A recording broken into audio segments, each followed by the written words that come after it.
Vincent Van Patten, welcome to the Dare to Dream podcast for the last time ever. It's not dramatic at all. Thanks, buddy. Good to be back in the San Diego studio. And it's been a while since we have talked on this podcast and done an episode together. And it's been probably over a year since I've been here. I think so. And it feels absolutely perfect that you're the last person to come into this beautiful studio and record. Yeah, man. It's unbelievable. We are... So, if you're a listener, you probably know that we've been silent for a little bit.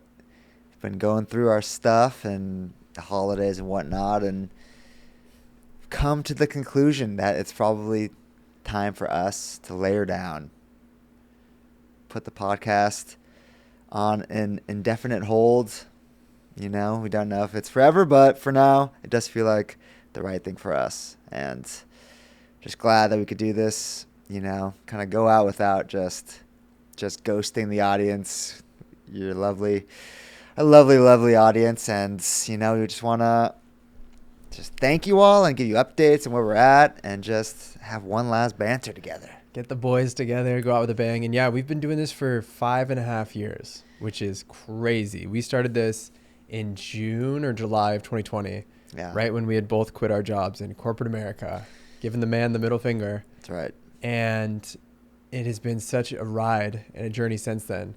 I think for me, the decision to put the podcast into hibernation was, it has helped us in so many ways, and we've grown and transformed along the way. But right now in this season, it's not serving us. It's not either of our number one thing. Mm-hmm. And so saying no to the trivial many so we can say yes to the essential few.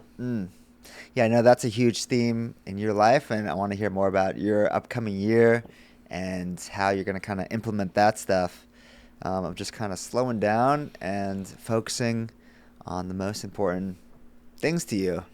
And yeah, for me, same sort of deal, like just going through a lot of life transitions. And over the years, as I've done that, living in foreign countries and wanting to travel and stuff, I've been able to keep the podcast going. And I've kind of just been able to figure it out on the fly and make do. But it is a lot. It's a lot. Let's just talk about like why we did start this and what we wanted to get out of it, why we started this journey, and how things have changed, what's brought us to this point. Maybe some of the best lessons we've learned along the way about making a podcast, and just the things that we've learned about life and about ourselves and where we're at now, because I'm getting excited and goosebumps just thinking about like how much we've grown from this process and this journey. And it really has been the most formative experience of creating something to give to the world that I consider art, something vulnerable and real and beautiful and hard to do. We put ourselves out there, and just looking around the studio now, Greg's studio in San Diego, it's like, I was just telling him before we started this that I think about how much he's learned from just the technical side of doing the in-person episodes. He's got professional lighting. It looks like a professional studio. 2 cameras, lighting, tripods. It's beautiful. And like that is just stuff that you could only learn by doing the thing. Yeah. And that's been a huge part of this journey, is learning as you go. Yeah, and I love that idea. Let's go back to the beginning. But before we do, I was just remember that one episode you were in Portugal, you were in a park? That was in my image like when I was just saying that stuff. People in the background? Yeah. Literally had like a little called like dildo mic. It was like, it literally looked like a dildo. Space dildo. That thing was great. In a park, like using my Beats headphones, just like figuring it out. Yeah. And that's exactly what I was thinking of when I was just saying that. And just like, and we wanted that to be like part of the show, was me traveling around and kind of in obscure places, like still making it happen. But yeah, it wasn't easy always, but it was fun. We got it done. Okay, so back to the start. Oh my gosh, one of the coolest moments of 2025 for me. We are recording this on, January 2nd or 3rd, 2026. Yep. one of the coolest moments of 2025 for me was I made some content around doing a side-by-side between episode 1 of the podcast and us talking on it, and then episode like 220 something. And just to see the transformation, it was just me. I cut you out of it. Yep. Just to see the transformation of me and my voice and how I spoke and even what I looked like. It's like wild to see. I was so nervous and empty and void of life in the first episode, and then 220 whatever, I was like excited. And that was one of the coolest moments of this year, because of last year rather. It showed me that was literally one of the moments that made me the happiest. It brought me the most joy. I had this sense of fulfillment. And that was a huge lesson I learned in 2025. I know we're bouncing all over the place, but that journey, getting to see where we were and then how much we grew. Yeah. That was amazing. That was cooler than any other thing that happened to me this past year. Just getting to see the growth of the journey we went on. And these 5 years have been a journey. We started it to give an honest and unfiltered look into what it's like to quit your job and go after your dream. And I would say that we have done that. We have fulfilled that mission. And I think maybe that's why we're ready to put it down. We kind of gave that to the world through that lens. For sure. Yeah, 100%. And what comes to mind is, I think I'm going to bring it up multiple times today, the book, The Creative Act by Rick Rubin, who, he's like the greatest music producer of all time. And this guy looks like Yoda. He has like crazy beard, long wispy beard, or I guess he like acts like Yoda and looks like Gandalf, like crazy long gray hair and just like cool red shades that he always wears. But didn't really know anything about him over the years, but started listening to him on a few podcasts recently. And he talks about his book, The Creative Act. And I just read it, and it's insane. Probably the best book I've read on creativity and just like creating art. And he like it's not about him at all. It's just like purely, it's like The War of Art by Stephen Pressfield. It's just purely about the creative act, as is in the name. And he talks about like that is what art is for. It's really like, it's snapshots or diary entries of your life. It doesn't have to be perfect, and it can't be anything more than a journal entry into just a specific moment. And then you look back at your life and you have, if you foster the mentality of not getting too attached to the work, but like creating it and moving on, and doesn't need to be perfect, but you just keep creating just for the love of it. Then you look back at your life and you have like a journal full of individual entries that is your life's work. And that's the point, to look back. And you're saying like the coolest thing is to see how much we've grown. And I agree. And this is what this has been for us. It's been like our own project to be able to look at our own growth throughout our 20s, really. And to be able to say like, wow, we created something that, you didn't expect it to be the biggest podcast ever, but it made a difference in the world. And we made millions. We've made tons of money. It's just insane. Like, that's why we're both retired. Yeah. We're living in San Diego. We're going to Boca Raton this weekend. And, dude, that is the point of creating. It's like, it's not because it's going to have these outputs. It's because it gives you insight into your own journey, your own life, and it's how we've understood ourselves better and what we ultimately want from life, which has brought us to this point and realizing that now we kind of want different things, and we're both 30 and life is kind of moving in maybe a different direction, It's just, I love what you're saying about it being a snapshot, and I'm so glad we're doing this. I didn't really want to record this podcast today, but you were like, let's do it. And it feels so fun to honor it and just to reflect back. Yeah. I mean, when we started this, you had a shaved head, no tattoos, and now I'm looking at you and you're tattooed up, nose ring, long hair and a beard. Looks like Barista 101. Looks like someone ate the old Vinny, put on tons of muscle. It's oh, epic. Buddy, come on. And yeah, man, we started this. There's been so many different phases. I think step 1 was the Jordan Peterson fan club. And then it was Chris Williamson, us just essentially talking about his podcast on here. Yeah. Robert Greene, our favorite author. Don't forget about Robert. Shout out to him. He's and the best. yeah, it's crazy. Both all the virtual episodes we did when you were in Portugal, Japan, all over. I'm sure there's other places in there. And then me just thinking about that chair you're sat in, like all of the people who have been in person in this studio and the episodes we recorded together. It's been such a fun journey. Yeah. Yeah, man, it's been insane. Like, it's so interesting just to think about your own life. And like I was saying to your girlfriend earlier today about something, like, it's hard to see something when you're in it. But then, like, I was just saying, like, what's been going on in your life?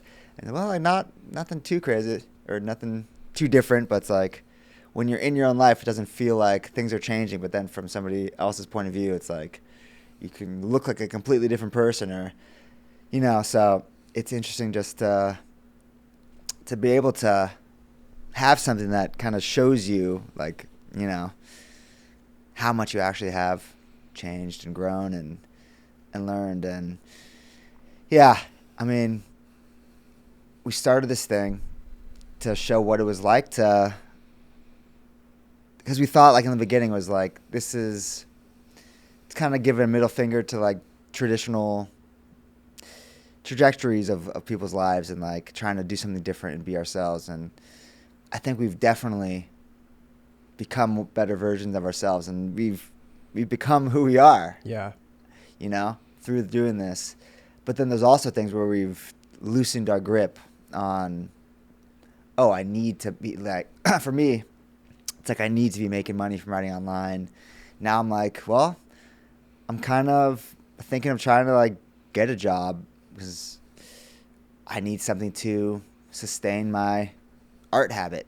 This is what Rick Rubin calls it. It's like, you can have this habit, but it's the most important thing in your life. And I'll get into that whole topic a little bit later. But yeah, it's like change in that way, where it's loosening our grip on certain things, where it has to be kind of, I guess that's just kind of life. That's how it goes, where it's like in your 20s and stuff, you're very passionate and, like, I have to change the world. And I've just kind of, as life has delivered me both opportunities and also pain, just realizing, like, you know, things don't have to be so, like, drastic or dramatic, and you don't have to be this exceptional human being. You just have to be who you are. And if you could find peace, like, in who you are, no matter what you're doing, whether it's corporate job or not, then you're winning at life. And that's the direction I'm going in. It's like working on myself and, like, what my own happiness. And I still do want to one day be making, like not working a job, and, you know, I want to be, like, just writing books and doing what I love and making money from it and creating content, like, that's meaningful. And I don't know what, I really have no idea what the future is going to look like. But, like, for now, I'm kind of becoming more comfortable with the idea of getting back to the workforce in New York, and, you know, maybe, yeah.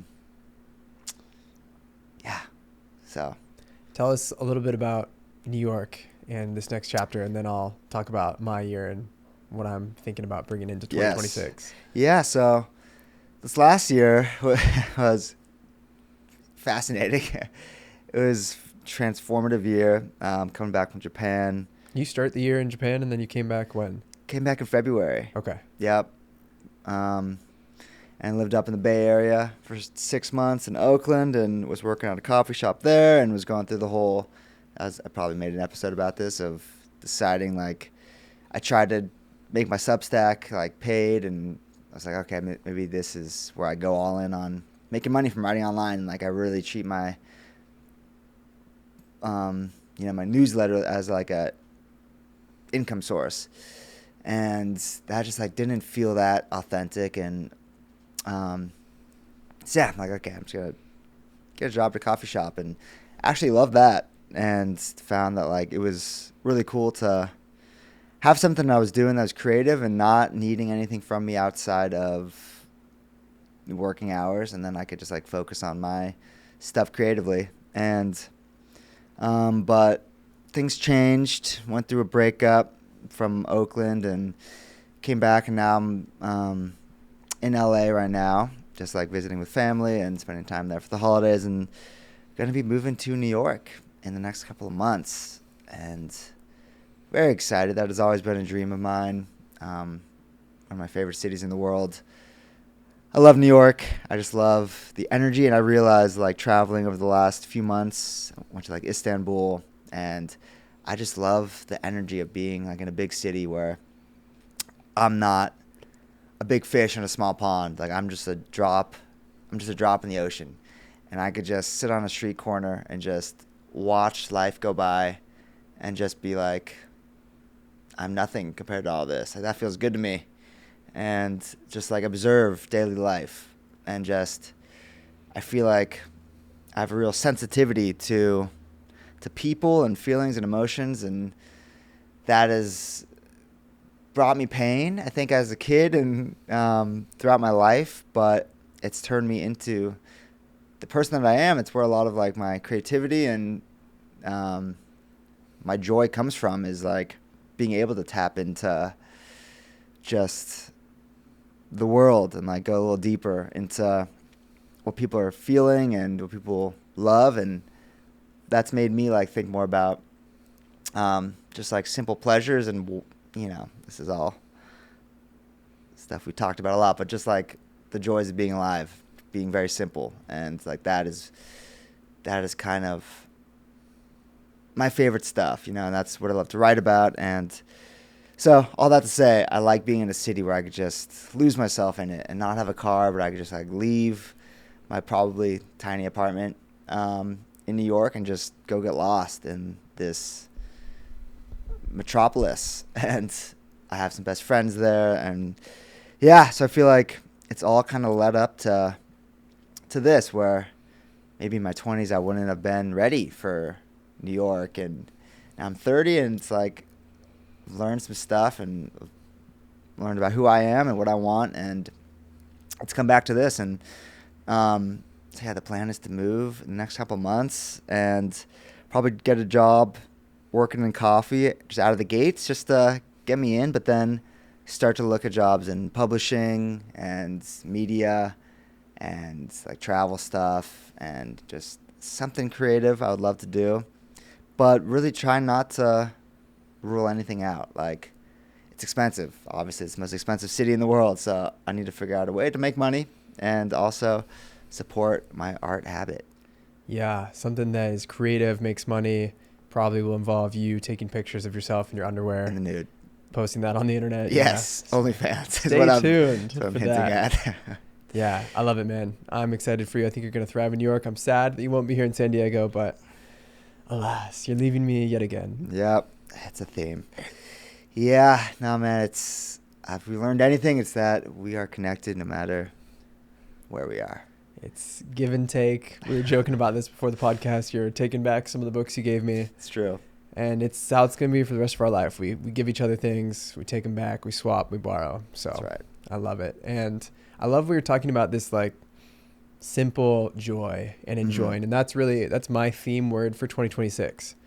I want to just enjoy the year more, because I feel like for me, the past 5 years since we started this podcast, it's been a lot of hustling, a lot of trying to achieve and accomplish, and it was necessary. I definitely needed to borrow a term from Chris Williamson, reach escape velocity, to leave kind of my old sad life in finance and become a coach and really establish myself there.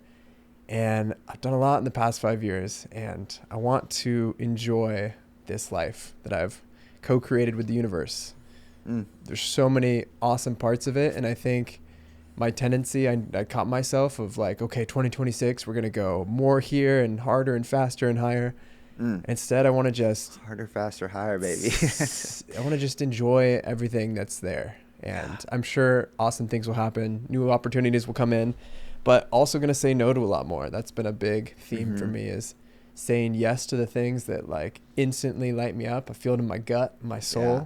They're hell yes. And then if something else isn't that, and I have to rationalize or kind of logistically finagle myself into it, I'm going to say no to that, focus on the core things, and just enjoy living in San Diego. with Mika, doing work I love, healthy, playing a lot of pickleball. You got to play yesterday. Did. Oh, Smoked man. you. Shout out to the pickle boys. So fun. Pickle boys. And a couple ladies. Yeah. Yeah. What comes up is I was just listening to Mickey Singer yesterday on the drive down, and he talks about being empty. And that is the essence of spirituality, where we are so full of our own dreams, ambitions, fears, worries, anxieties. Like, it's just all us. Like, it's me all the time, just in there, just like pain and worries, and I gotta do this. Desires and fears. It's like, I don't want this to happen, and I want this to happen. If this happens, I'll be, you know. So the essence of spirituality is becoming empty. So then, like, you could just, and I've been, just since I've been here in San Diego, but trying to kind of foster this of, like, everything is okay, and I could just empty myself of all these things that I think need to happen, and just the stress, and, like, allow reality, what's actually, like, taking place around me, the miracle of life, to fill you. And, like, unless you're empty, unless you're less full, it's hard to see those things, because we're seeing through the lens of our chattering mind, and, like, it's endless. And so what you're saying is, like, what it sounds like is you're trying to kind of slow down and just be a little more empty in a good way. Yeah. It's not empty where it's like you have nothing inside. It's, I don't have all the crap inside of me. Like, I could appreciate life for what it is, instead of needing to constantly be filling my life and days and years with more, until you realize, like, I didn't even experience my life. I was running so fast I couldn't even see it. Yeah, it was right there in front of you the whole time. Yeah. You brought up something for me, which was, the more I focus on other people and just showing up, that's why I love coaching, is it's literally my job to show up objectively, without judgment, without thinking about any of my own experience. That's the times where I'm happiest. It's like, the more you can focus on other people and their problems and helping them through that, the less time you have to just spiral in your own mind about what I want and what I need and what I hope happens.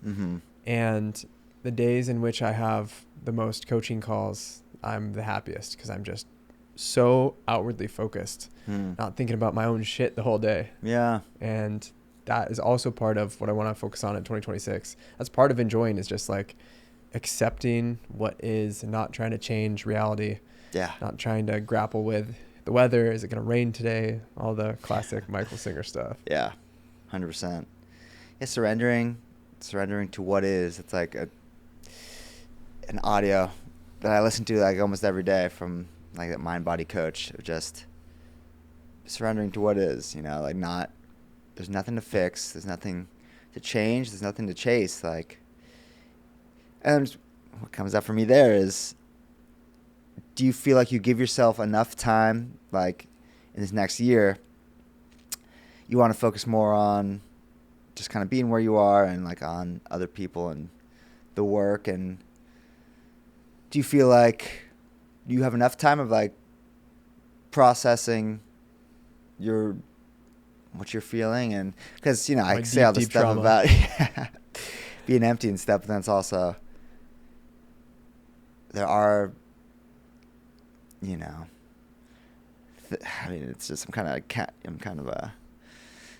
countering myself, but, like, there are things I want to figure out about myself, and I want to learn how to let go of. And do you feel like it'll be a better opportunity for you to, or is the focusing on other people, it's just devil's advocate, a distraction? I spend enough time sorting through my own stuff and reflecting and all that, and that will still be there. I really want to just, because you said the words focus on the work, like, when I have calls and stuff on the schedule, I'll work, but in the in-between, I want to play pickleball, I want to surf, I want to relax and read and have fun, and not constantly feel like anytime I have a spare moment in the day, I need to be striving and achieving and thinking about what's next. So it's really enjoying what is on the calendar, and in the spare time, also just appreciating where I'm at. where I'm Yeah. at currently, instead of all of my spare time in the past has been, okay, what can I do to get to the next level? It almost feels like I was talking with my good friend ChatGPT the other day, and Sweet soul. it now knows everything about me because I've uploaded a lot of like personal information and files into it, social security number, Securities. passwords to everything. Well done. But it was saying that this next year will be base camp. So you have to do a lot of prep, a lot of training, a lot of climbing to get to base camp. Let's say you're on Mount Everest. But once you get to base camp, you have to acclimate. So this next year, the metaphor it was using is it's going to be base camp. You're going to appreciate, admire, and kind of rest in everything that's been created, knowing that there are going to be future summits. There's going to be a lot of stuff coming in the future. But if you try and just go summit right now, you're not acclimated and bad things happen. So appreciating, enjoying what is in the present moment is the best way I can put it. Yeah. I've been thinking about just knowing when enough is enough. And that's definitely something that's coming to mind as you're saying all that. Like, I think it is counter culture to be happy with enough. Because it's like, oh, why don't you want more? Why don't you want a bigger house? Why don't you want more space? Why don't you want to take 5 more trips this year? It's like, why don't you want a better job? And it takes a lot of self-realization and like self-understanding to know what is enough for you. And that's something that I grapple with, and I'm sure you do. And it's really hard to understand because we're told that like if you're not striving for more, you're a failure. You're just not working hard enough. And I think a great way, and what I love about like Alain de Botton, who's the writer and educator from the School of Life, and Michael Singer, and of just kind of, and this has been if you say like, in the beginning phases, we were Jordan Peterson guys, and then we were Robert Greene, and I'm definitely in my Alain de Botton phase, which is a beautiful place to be. Cannot recommend his books enough. The School of Life and A Therapeutic Journey, his most recent one. And then he has, literally the School of Life has like 30 books on just relationships, and their YouTube channel is incredible, just like short videos of just understanding life and love and work. And he's just like such a calming voice, and he's British, and it's just lovely to listen to. And he's all about knowing. If I would like to distill his just philosophy, it's a sort of embrace of the melancholy. So he's British, so it's like it's a little more of a melancholic kind of pessimistic attitude over there. Instead of America's kind of like entrepreneurial, go-getter, cheerful, you have to be happy, like why are you, and you're called a loser if you're not doing these things, like you've fallen behind. But in Britain, it's kind of more like everybody's on a little bit more of the same, they call it like tall poppy syndrome. If you try to rise above everybody else, you're going to be the first one to be chopped down. And, you commiserate at the pub after work, a couple of pints, and just talk about how much work sucks and stuff. It's more of like a we're all in this together mentality.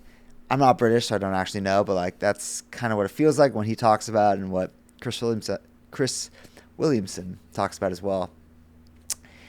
So his like philosophy is a lot about embracing sadness and like realizing that the world really is a painful place, and that's not something to be ashamed of. That's not something to like fear. It's really something to be embraced, and that is what we connect through, is like our shared vulnerability of realizing like maybe I'm not going to be the next Beyonce, and that's okay. Like I could be, damn it. Yeah, I know that's your dream. I could be cheerful as a cashier or a barista. Like I could do my job and do it well and change people's lives that way. From Beyonce to a barista. It's my next book. It's going to be the title of my memoir.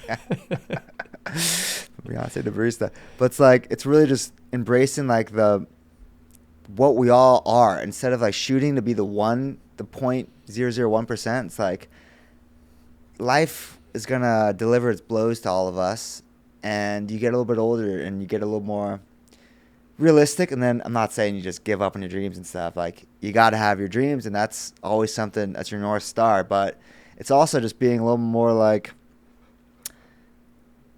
okay with being human and being alive. And like, he's all about embracing melancholy and embracing the simple pleasures of life. And that's what came up earlier when you were talking about simple pleasures, like just this weekend. And I wrote this in, I just like took a note when we were driving back from the gym this morning, because you were like, oh, dude, it's been a great weekend so far. Thai food, great gym session, ice cream, Lord of the Rings. I'm like, what's better than that? What more can you ask for? We just had a great workout. Last night, watched Lord of the Rings, Thai food, drizzly night in San Diego. Got ice cream. And like, that's, what more can you ask for in life? With the people you love, with your friends. Like, just feeling so good after that workout, and just like the world became brighter, and I just have the endorphins flow and stuff. Like, it's the things you can't buy that make a life meaningful. And then you realize, like, there really is nothing more to get. Like, this is it. And obviously we'll continue creating and striving and stuff, because that's what brings the best out of us. But to be able to appreciate the simplest pleasures of life, like, is what I'm really trying to focus on these days. It's so good. This brings up a conversation I was having with my buddy Brian the other day. He was asking about live a story worth telling, which is our life mantra. We both have it tattooed on our arms. That's right. And I was sharing I want to enjoy this year. Maybe it's simpler. Maybe it's less flashy from the outside looking in, but it's more aligned. And he was bringing up how he thought it was a shift in thinking from, you used to think live a story worth telling was you have to go do all these cool things and be posting it on Instagram and talking about it and recording content. And now it's living a life that's most aligned. And I was like, the second part is correct. The first part isn't. It's always been about like living a story worth telling. To me, it stemmed from that day that I hit rock bottom in Tokyo in 2019. Learning about the number one regret of the dying is I wish I would have had the courage to live a life true to myself, not the life others expect of me. And I think it is still the exact same essence that we've been talking about all these years, is that living a story worth telling is living the most true and aligned and authentic life to yourself. If that looks like being the Dan Blazarian on the yacht with the big beard and the thousands of women, then great. If that's true for you, probably isn't. But if it is being in a cottage, writing, listening to the rain, reading Alain de Botton, it's whatever is going to light you up and feel most true to you. And so it's fun to think that idea, that philosophy, that life mantra, that really, even before we got it tattooed on our arm, like that was woven into the essence of Dare to Dream the entire time. It's cool to see that as we've grown and evolved, that's only gotten more truer for me. And 100%. From the outside looking in, it might seem like it's changed, but it's always doing that thing that's most aligned. And any story is worth telling. It could be winning some big award, or I think the stories that are most worth telling are when people choose the opposite of what's expected. It's the CEO walking away from hundreds of millions of dollars if he stays on because he wants to go raise his kids and live a different life. 100%. Yeah, I got a couple different things I want to touch on. It's what always came up, and like when we thought about that line, is it's a story worth telling to nobody but you. Yes. This is a story that I want to play in my head of I did the thing that felt genuine to me. Because you're the only one who's going to know at the end of the day. Exactly. It's not like this is a story worth telling people. Yeah. It's like a cool story. It's like, no, this is, when I look back at my life, I lived the story that I was courageous enough to live. And I know that was the story I was supposed to live, you know? And like, even if on the surface, everybody questioned my decision to stay home with the kids instead of take that job, pay raise, or, you know, whatever. And you feel good about that. Like that, there's something so beautiful, and like, and I'm just proud that has been a message.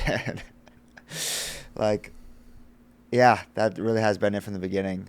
And If I may read a little thing from The Creative Act by Rick Rubin, that kind of, I think it's pretty cool. Please. It would not be an episode of the Dare to Dream podcast without us reading a quote. That's right. So he calls this connected detachment. And I guess this doesn't apply that much. It's kind of something different, but We can take a left turn. okay, we'll touch on this and we'll see where it goes. So consider detaching from the story of your life as it's happening. The manuscript of the novel you've worked on for years is lost in a fire. Your romantic relationship breaks up when you thought it was going well. You lose a job you care about. As hard as it may seem, seek to experience events like these as if you're watching a movie. You're observing a dramatic scene where the protagonist faces a seemingly insurmountable challenge. It's you, but it's not you. Instead of sinking into the pain of heartbreak or the stress of being laid off or the grief of loss, if practicing detachment, the response might be, I wasn't expecting that plot twist. I wonder what's going to happen to our hero next. There's always a next scene, and that next scene may be one of great beauty and fulfillment. The hard times were the required setup to allow these new possibilities to come into being. Zoom in and obsess, zoom out and observe. We get to choose. So I guess that ties in a little bit because looking at, like saying we're taking a different turn with the podcast now, like with our lives now, yet if you were to, embody the connected detachment, it's like that was exactly what needed to happen. We needed to go through those stages in creating this podcast to get to where we're meant to go. And then also like these difficult things that I've been experiencing just with life and just lots of changes and everything, like just be able to zoom out and realize like you would not be able to get to where you're meant to go if you didn't go through every single thing that you had to go through. And what I want to ask you is, how has your relationship changed with the philosophy of the bold action stuff, and how you changed with that, and how you kind of had to go through that to get to where you're going, and now how do you feel about it? It's such a good question because one of my, I wouldn't say biggest fears, but something that I noticed that I didn't want to happen in my life was that I became the bold action guy. Right. And that I had to constantly be going out and doing these crazy things just because that was what was expected of me. Mm-hmm. And I still love bold action, but to me, bold action is the thing that lights you up on the inside, that scares you a lot, mm-hmm. but it feels like a hell yes. It feels aligned. So a lot of things come my way these days that would be bold on the surface that I just have no desire to do. Yeah. Like, it's just not aligned with where I am now. Maybe when I was in my 100 days of rejection, I would have said yes to it. And it's funny because both bold action and live a story worth telling, I'm realizing that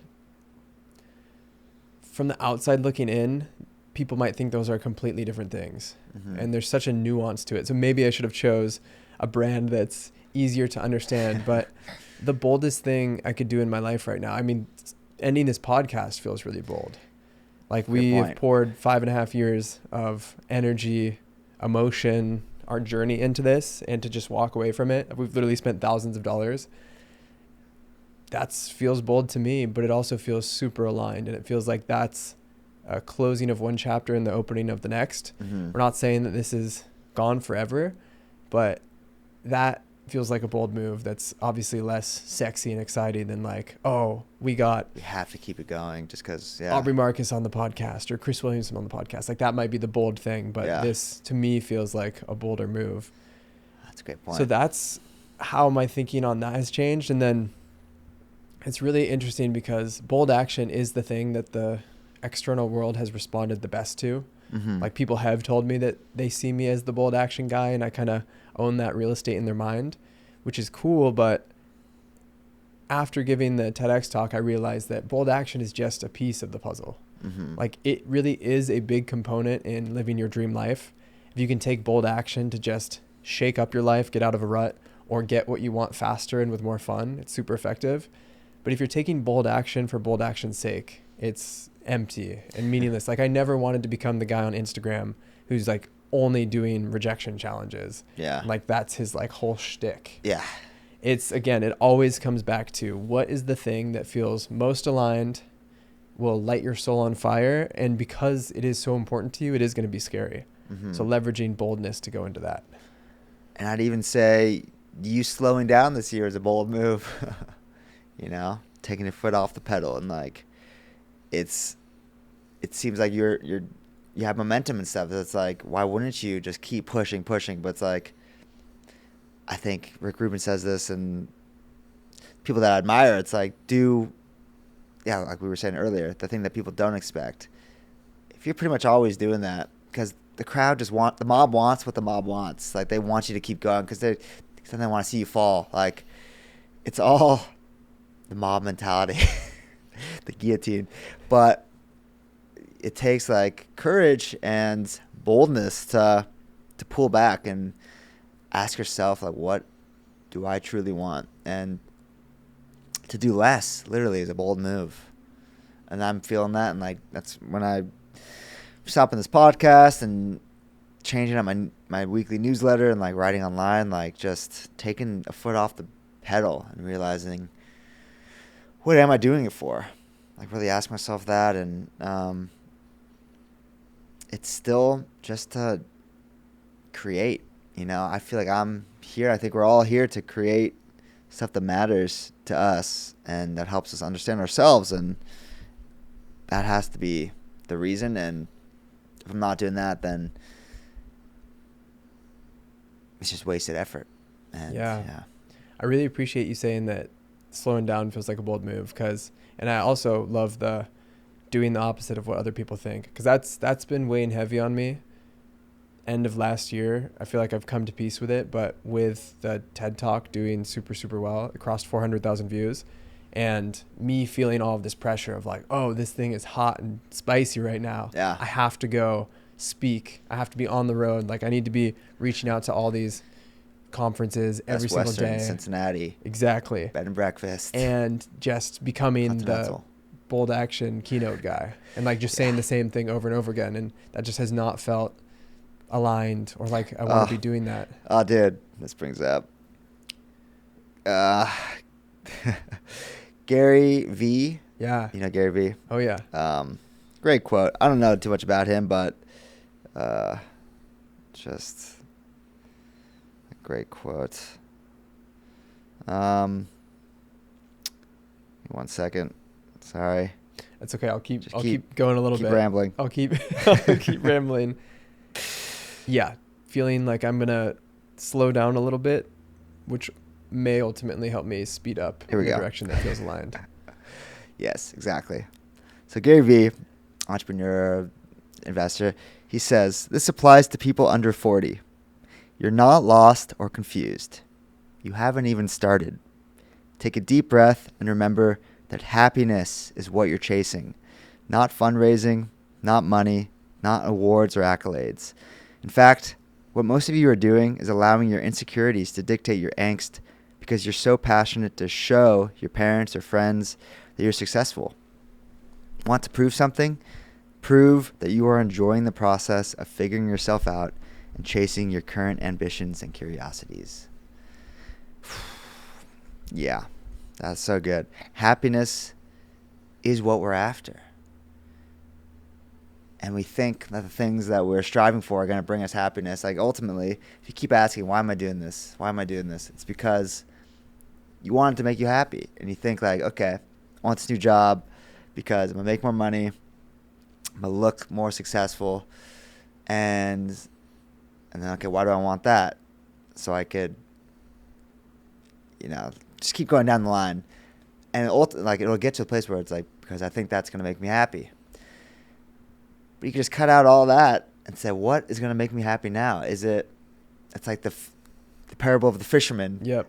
Of maybe I don't need to make that much money. Maybe I don't care about impressing people I don't even like.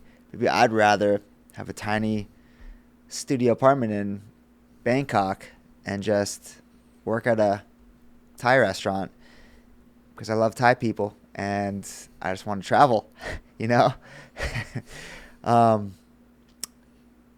that takes a lot of pressure off me of just like, if you're under 40, you haven't even started. Carl Jung says the same thing. He says life hasn't even begun until you turn 40. Up until then, you're just doing research. And it's like, I've just been, thinking a lot, like, what do I want? What am I doing this for? And, if this thing is supposed to make me happy, but I don't care about it, like you're saying, why the hell am I doing it? I love if you're listening to this and you haven't heard the parable of the Mexican fisherman, look it up. It's so good. And Chris Williamson talks about how we sacrifice the thing we want for what we think is supposed to get it. So in my life, my dream is getting to the point where I, make all this money and then semi-retire, and then I can play pickleball in the middle of the day. And what if I create a work schedule that allows me to play pickleball in the middle of the day now, when I'm 30 and I'm not 65 and I can't move around the court as fast. And so that's been a huge thing for me, is both realizing, maybe this just comes from getting a little bit older, realizing that maybe I don't need to make millions and millions of dollars. And it really hit me the other day because I kind of started writing a little bit of a book, and I was feeling this pressure to do it, obviously, because you've written too. And I was reading No More Mr. Nice Guy. And he talked about how the thing that allowed him to get his book out, because he had been struggling on it for like 6 years, was someone said something and he realized that he could just write a book for his clients. And so I'm intentionally not committing to writing the book because I'm focusing on some other stuff. But that just took so much pressure off. Instead of, I need to write a book and it needs to get published by a real publisher and it needs to sell millions of copies. Yeah. What if I just wrote something that was helpful for my clients, for like 12 people I'm working with right now? Like, what would that be like? And there's just so much more peace in that, because I love thinking about death. I do it quite often. When you zoom out and you look at your life, going back to what you said earlier, living the story worth telling, you're the only audience that matters at the end of the day. What do you really care about? I don't think that there is anyone on their deathbed who wishes that they worked harder and made more money. 100%. Yeah, I was trying to search Big Magic by Elizabeth Gilbert. But she says that it's like, you should be writing the book for you, for nobody else. Like, and Rick Rubin says that a lot in The Creative Act, where you come first.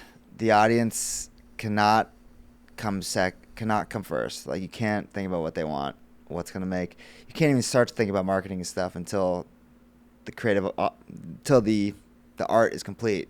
That's another creative act of the second act, but you have to do the thing for you. Like, ask a question. Maybe that's a good place for this book to go. It's ask a question and see where it leads, That's the book. It's like you trying to understand a question about yourself, and that's what you write about. And I'm sure that would help your clients. And I think that's where like all authentic creativity and just good things come from, is really, not getting caught up in what people are going to think and just the end results. Nothing really good comes from that, especially creatively. It's got to be for you. And that's what's gotten me to write those 2 books. Is I am proud of my ability to not really care about like what people are going to think, and just have fun with it. And like, as I'm writing this book right now about Japan and my first fiction, like not worrying too much. Like, it's in the first draft, and there's a lot of questions just how to do things correctly. But then Rick Rubin talks about there are no rules. There's no rules in creating art and in life. And you want to be bending the rules. The rules are only there to make you mediocre, like everybody else. Think about what rules do. They make you like everybody else. Follow the rules so everybody's lumped in the same thing. You got to break the rules. And it might take following them until you realize how you can break them. And, but there are no rules in life, and the things you want to make, and the paths we take. Like, there's no rules, so feel free to just have fun with it and do the thing you want to do for nobody but you. You know, it's give yourself that liberty, because as I've started to do that, and just from writing these books, and like, it gives me so much joy, and in the hard times it has gotten me 100% through, and like, it has kept me from going insane, and it's brought so much beauty and life out of me. I've just, like, I didn't know how to write a book to start with, and then I just kind of just went for it. Just start. It's been such a theme of the podcast, is just get started. I mean, we didn't know how to do any of this podcasting. We didn't know what equipment to do. Our first episode was a phone on the table between us when we were using Anchor. And I would love to ask you, like, what are top 3 to 5 moments of the podcast, just reflecting back as we've bought more equipment, learned how things work, learned how to not do it right. Yep. Guests, all of it. That's a great question. Well, it's pretty cool to be able to interview my whole family. Yeah, we really worked our way through the whole family tree. Yeah, to my mom, my stepmom, my dad, my both brothers. That was neat. We just went to some funny places. Like, who's the comedian? Which one? Dan, or we've had several comedians on.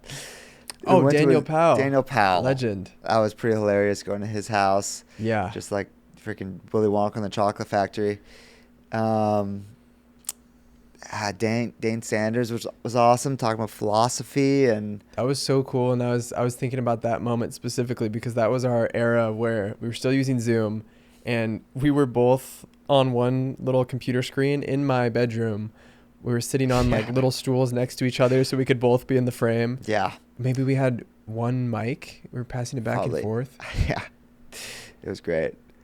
Talking to Brendan Backstrom when I was fully in my back pain era of thinking my body was broken, and he was like my guru, and he's the man. I think he's living in LA now, and I should definitely get a workout in with him. But Brendan's just the cool. That was like meeting a hero and having him on the podcast. Like, that was probably the biggest person I like in my world that I had on. And then going through my whole back journey stuff and realizing that I'm dealing with neuroplastic symptoms and it's a mind body thing, and then having the Greek man. Dr. Peter. Dr. Peter Zephyrides. Yes. Having him on again, this whole other perspective. Legend. Like, we're really doing the thing. Had on like influential people, and just like feeling like we are like making a difference in the world, like however small, and meeting such cool people through it. And man, it's been insane. We've had so many laughs, and we've sunk in a good amount of coin in, and that's like brought us a lot of laughter. Yeah. Just wow. We've had some fun experiences from that, and yeah, it's just been so cool, man. We've gotten so much closer from it. Like, it has been the best journey for our friendship and us just getting closer. It's been so fun. I mean, we had this shared goal, this shared thing we were working on. Mm-hmm. And I'm just reflecting on how nervous I was. I think we both were for so many of the first episodes. Our very first episode that doesn't exist is a Zoom call with no video, just audio. And I was like shaking for that.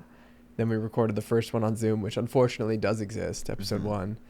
And man, I remember there's a writer on Medium in the beginning when we were getting Tom Kugler. When we were getting, that was like one of our first guests, and I was so nervous to ask the first question.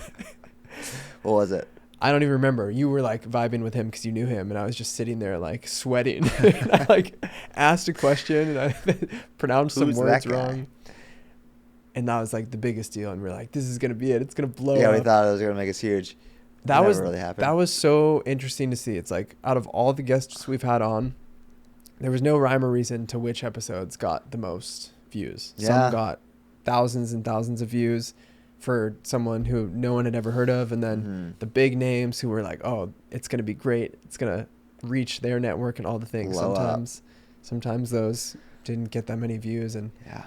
that has been a huge lesson on this journey, both of podcasting, but then also creating clips for YouTube and TikTok and all the things, and Instagram. The algorithm is so random. Yeah. And if you are making stuff because you're trying to get views, my opinion is you're going to burn out, because you just never know. Yep. I felt the best when we got into the cadence of, oh, we're making this and it's getting posted because that's what we do. Yeah. And we can be curious about what happens when it's out there. But the most random clips would get the most views. And the ones where I was like, oh, damn, this one slaps. Yeah. I'd be crickets. Yeah. There's definitely no rhyme or reason. And I mean, we went through waves of burnout and resurgences, and like just realizing that, like, what, it's hard making content. And I definitely realized on the journey that if it doesn't make me feel good, I don't want to do it. Like I've been on more breaks with social media lately, and like, I don't want my life to be revolving around social media.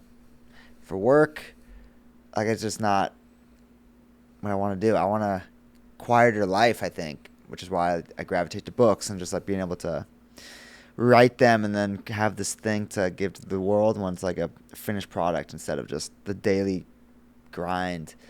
So I realized I don't love that aspect of it at all. I want just more reality and less of the illusion Yep. of life. More face-to-face contact, more friendships, and open-hearted conversations. And social media has its pros and cons, but... Dude, speaking of Gary Vee, I'm going to rudely interrupt you here. Come on in. He made a Instagram reel that I saw recently, which was Gen Alpha, which is an illusion. The generation younger than Gen Z. There's been a huge trend toward in-person stuff and unplugging. And he was predicting that the study shows that Gen Alpha likes to spend a lot more time outside, but that they are intentionally finding spaces where they can leave their phone, or like it's required. So Gary was saying that like in the future, there's going to be clubs that are like no phones. You have to check your phone into a locker. You go to a restaurant and you can't Clubs? have a phone there. Yeah. There already is that. Yeah. Yeah. Like Japan a lot. There's a lot of no phones, and I think that's going to be a huge... Dude, 100%. I future. think it's cyclical. Like we're burning out. Like it's just, I go on Instagram, I'm like, I feel like I've seen all of this just millions of times. Even when I still post stuff, I'm like, I guess I don't know. Why am I doing it?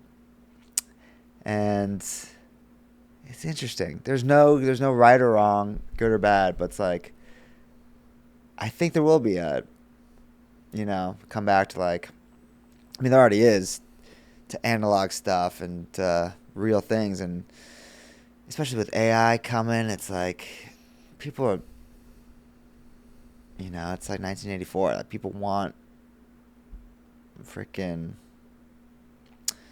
or Brave New World. We're just going to go, like, I think the younger generation's going to be like, our whole lives are dictated by social media. Like, this is not good. And hopefully they can create a brave new world. What's crazy is we've been experiencing AI content creators, if we want to call that, but like Dr. Joe Dispenza meditation that we're listening to that we liked. One day we're like, oh, this is AI. Like, this isn't him. Yeah. And then is that worse? Right. Because if the AI is trained on everything he's ever said and it's just extrapolating and interpolating and saying things that he would say, like, does it actually make a difference? But it feels different. Yeah. And then there's the AI Alan Watts There's a lot of and AI Michael Singer. And that's different because it's just a YouTube video without video. But it's going to get to the point where literally this could be AI and you won't be able to tell if maybe this person is. Like, I am a robot right now. Are you at home right now? I am watching Lord of the Rings. GPT. This is your AI counterpart. It's my AI clone. Good, because that's where I am. That was actually, oh my gosh. Okay, we're gonna come back to the podcast in a moment. But in the future, you will have an AI clone that will meet with other people's AI clone to like have meetings to figure out if there's any potential collaboration or something worthwhile. Come back. Instead of you having to go meet someone You literally have your AI go meet someone else's AI. God. And yeah, that's why, I mean, that could be helpful, but that's why I'm really excited for in March, we're doing our second peak experience gathering, which is an in-person retreat focused on human connection, bringing together the coolest people in our networks that we know, or just wholesome humans. And we're coming together for a weekend of cooking food together, having deep conversations, telling our life stories, just bonding and doing it at a cool villa in Sedona. Champagne in the hot tub. That is going to be the future, I think. Like those types of experiences. Yeah. People are going to want that. Yeah. Versus let's be in a mastermind on Zoom. Yeah, for sure. Yeah, I wonder with like dating too and stuff, like will it be clubs to come, like speed dating? I mean, bringing that back. Because like, yeah, apps just suck. Yeah. So what else do we need to share about our decision to put the podcast into hibernation? It's a good question. I think one thing I'll just drop in here. It's been really interesting, and I talk about this with my clients all the time, but whenever we make a big decision, the universe will test us to say, are you sure about that? Are you really sure? And it happens all the time with clients I work with who end up deciding that they want to leave their job. I've had probably 9 clients who they're like, okay, I'm finally ready to do it. I've made my decision. And then within a week, they get either a title upgrade or a promotion for no reason. Like, it's so spooky how often this happens, where once you finally make the decision, the universe will give you an option to keep you there, to really test you. And for the podcast, it's shown up so much for me. As soon as we decided to put it into hibernation, I've had 4 or 5 people unsolicited reach out and just be like, love the podcast, love what you're doing, you're having such good guests on. I've had other people say, oh, you have to meet these people and bring them on the podcast because it's going to be great. And then I've had like 3 other people reach out saying they want to start a podcast. And so it's just so interesting. That has felt like the test of, okay, are we serious about this? Yeah. Are we going to put it into hibernation? And we are. Feels like the right move. Well, in that case, you got people want to come on. In that case, this has all been nonsense. We'll keep going. Next episode's coming. Yeah, that's really interesting. I mean, yeah, man, I think we've squeezed the nectar out of this one. Like, we've come to a point where we've just evolved. I think we're evolving to our next phase of life. And, you know, maybe the podcast will eventually meet us there, but I think it's like, you know, you could kind of feel it when the tides are changing. And it seems like they are for both of us, of just wanting to slow down and like simplify and focus on what's truly important to us. And it's just too much, you know. We don't want to burn out long term in life and the things that we love. And like, it does feel good just to be able to simplify and to close the chapter too, not when we're dead on it and like, wow, this is just killing us. Like, we got to shut this thing down. It's like going out on top. That's a good thing. That's kind of what champs do. You don't just milk everything it's got. You got to leave before you have to. Leave the party early. It's what I'm great at. Be in bed by 9 p.m. That's right. That's what we're doing here. Metaphorically. Yep. So, yeah, man, what else we got? I think I would just bring it home with, we started this podcast to show people what happens when you have the courage to follow your dreams. We were both doing that. We were walking the walk and talking the talk. We brought on a lot of guests who were founders, CEOs, entrepreneurs, dreamers, people just living quirky, unique lives. I think those were some of my favorite episodes. You didn't have to be this big shot to come on. You just had to be interesting. And oh my gosh, the people we've met. And I feel like we ourselves have dared to dream. We have grown so much in the past 5.5 years. We're both completely different humans than we were back then. And it feels good to close this chapter and make space for whatever's going to come next. Yes. Emptying the vessel in a way. Empty the vessel. And yeah, it hasn't been, you know, hasn't been easy. Like, you want to be inspired by this, and you have a dream that you want to go for, and you're unsure of what to do, and you got two directions you could go in. Like one thing maybe a little safer, and it's what people expect of you, and then there's something else that's calling to you, and it doesn't sound feasible, and it's irrational. You might have to move, make a big change. Like, get quiet. What is that calling telling you to do? Where's it telling you to go? And listen to that and just follow it and see where it leads. That's what we did. We just saw where it led, led from one step to the next, and it's taken us here. And yeah, we got a lot coming, but this is just a little pause for now. It's led us to a dead end. In a dark, dingy apartment. We're not in San Diego. We're in bumfuck nowhere. Man. It's been a journey, dude. I am so grateful that we decided to do this. I think it was your idea. I think you called me when you quit your job, and you're like, should we start a podcast? So really, all the credit goes to you for convincing me. Worst decision I've ever made to join you on this. But, oh, man, it's been so fun. It's been the highs, the lows, the good, the bad, the ugly. All of it. What a journey. So go for it. If you got a dream, don't look back and regret never trying. Take the leap. Jump off the cliff. Just fly, baby. See where you go. Fly, baby, fly. Dare to dream. I love you, bud. Woo! It's been a journey. Not sure if we can kiss on camera. Let's try.